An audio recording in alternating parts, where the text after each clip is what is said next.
Halusyan for today's video ay day off ko, day off ni Jofar at ganun din si Chloe. So finally nagkatugma-tugma rin ang mga day off namin at napagkasundan nga namin na i-push na namin talaga na pumunta sa Berlin outlet. So since meron pa namang 49 euro ticket na offer ang Germany ay makakapunta kami ng Berlin na hindi kami gumagastos ng extra pamasahe.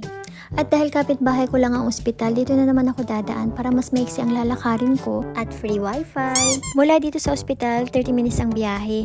Magbabas tapos magti-train papuntang Hauptbahnhof. Pero kung may sasakyan naman, nasa 15 minutes lang ang biyahe. Malayo pa lang, kitang-kita ko na ang taas ng energy ni Chloe. Syempre, ganyan tayo maligalig kapag day off. Sana ganyan lagi ang energy kapag papasok sa trabaho, di ba? Kaya talaga mga RK na mga friends. Kahit walang sahod, kayang pumunta sa outlet. Maraming beses nga kami nagpapalit-palit ng train at bus dyan.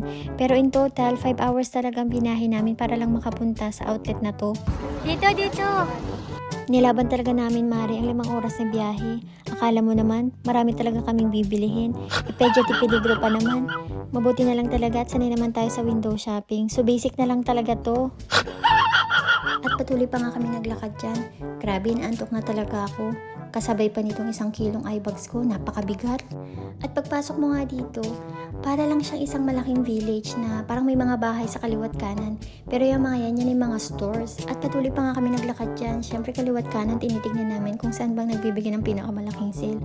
At siyempre, kung saan ba papasok ang budget namin. Ang tanong, may budget nga ba talaga? Kaway kayo? Nandito na naman kami. Saan ka kakain? Sa Four Guys. Saan ka kakain? Four Guys. Saan ka kakain? Sa Five Guys ako. Dahil napagod na kami mag-window shopping, so ayan, hahanap naman kami ng kakainan ngayon. So sa Five Guys kami kakain kasi ito daw ang cravings ni Chloe. Sa haba ng pila, mukhang masarap nga talagang tinitinda nila dito. Buti na lang kahit mahabang pila, mabilis naman ang usad ng trapiko. At approve na approve nga sa mga kasama ko. At syempre para na rin sa akin.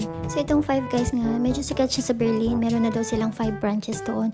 Pero wala pa naman sa amin. So ayan, makikain na lang muna kami dito sa Berlin. So mga tinitinda nila dito ay mga burger and fries. Para na ring Burger King or McDonald's. At self-service din ang labanan dito. At ayan na nga, dumating na yung order namin. Sa wakas, makakakain na din kami. So nag-order nga kami ng mango shake, fries, at burger. Grabe yung burger talaga, wala akong masabi. 5/5. Anong masasabi niyo sa 5 Guys? Sure. Ikaw, Jofar? Sure. Maliban sa napakasarap ng burger nila, napakalaki din. Hindi ko nga naubos yan kaya tinake out ko na lang. Dahil nakakain na nga kami, malakas na naman ang mga tuhod namin para sa susunod na target for sure. At ayan na nga, nakapila ng mga RK friends ko. Ano payo? Kasi tag-ulan na. Michael Cross yan payo. Mga friend kong nakakaluwag-luwag sa buhay. Mga nakaka-LLL sa buhay. Ano pipiliin mo? Payong guys, payong. Papel sa akin, papel.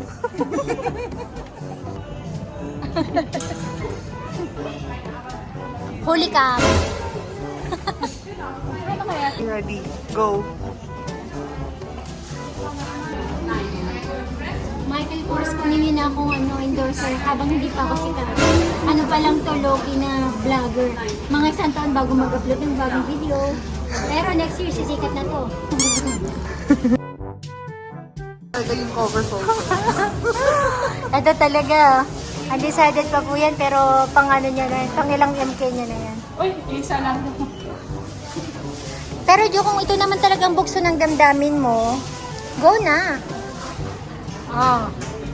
May sahod na naman sa katapusan. Uy, ganda. Malapit na din.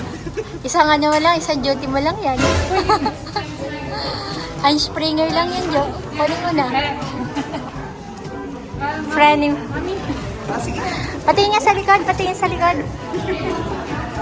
Oh, iba talaga. Nakaka-LL sa buhay. So pagkatapos nga niyan, pumunta na kami sa Starbucks para bumili ng inumin. Kaso lang, ang haba pala ng pila. Ay, charot lang, ang mahal pala. So yun na nga, punta tayo sa budget meal. Panahon ng petsa di peligro, Mare, bawal maging choosy.